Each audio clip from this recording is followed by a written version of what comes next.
saw the blood surrounding me in the water, I just started kicking and screaming, "Get out of the water, get out of the water." But I realized the shark might come back and bite me again. And if it did, I might not survive this. Get out the water! Emily is a new crew member of the Barefoot crew, and it was her first day on the boat. She got in the water with me and we swam towards the beach. The first thing I noticed is that the visibility was really murky. We barely saw little fish beyond our arm's length. And I popped my head up and I said, "Emily, I'm actually not really comfortable. I think we should head back to the boat." I was looking at the sandy sea floor and I saw a shadow just in my peripheral vision. So I looked up and I saw this shadow emerge from the murky water, and it became clear to me it was a shark.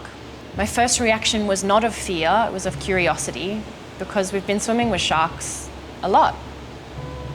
But I noticed that as it was swimming towards me, its behavior was not comfortable to me.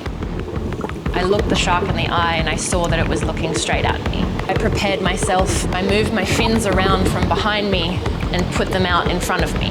And then I felt the impact. It hit me so fast, I didn't even quite realize what had happened. I felt this pressure on my left leg. And honestly, I thought that it had just hit me with its head. And so my instinctual reaction was to kick it off. There was splashing and commotion at the surface and my head was now out of the water, so I couldn't actually see what was happening. It wasn't until I saw the blood pooling around me that I actually realized it had bitten me. So I grabbed my leg and I started screaming for help. Not just because I was losing what seemed like a lot of blood, but I also realized the shark might come back and bite me again. And if it did, I might not survive this. I felt so much fear. Everything became kind of white and foggy, and I couldn't even really hear what was happening. I realized my life was in danger. And if I wanted to survive this, I had to give it everything I had to get out of the water.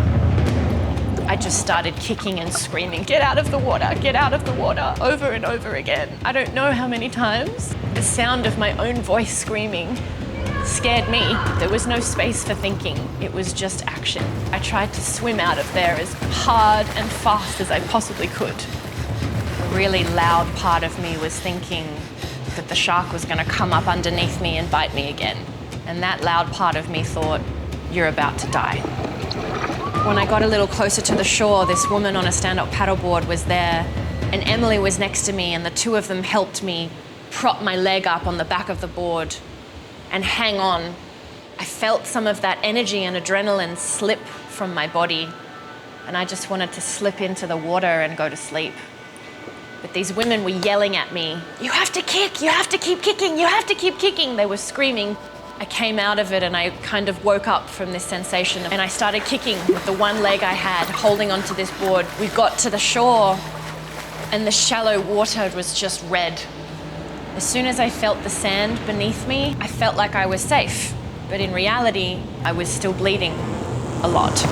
All of this commotion on the beach started to bring people down to the shore. People started screaming, "Help, help, get help, send help."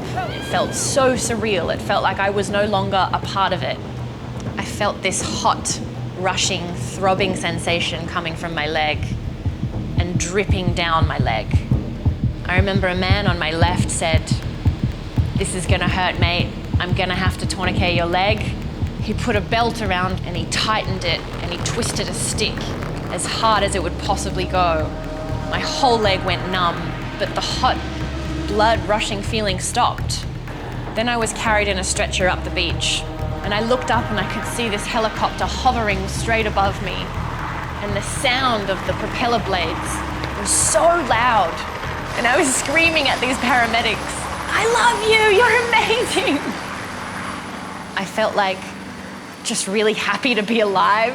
I remember thinking, "Oh my God, this is so cool, I'm about to go on a helicopter ride."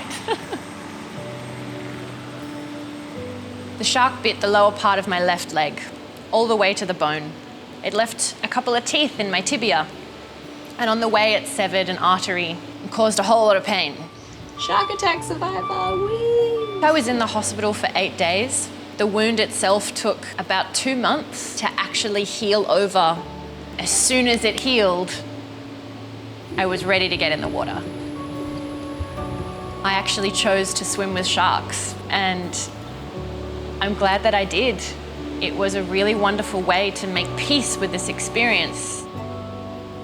To be swimming around and looking at all of these creatures in a state of grace.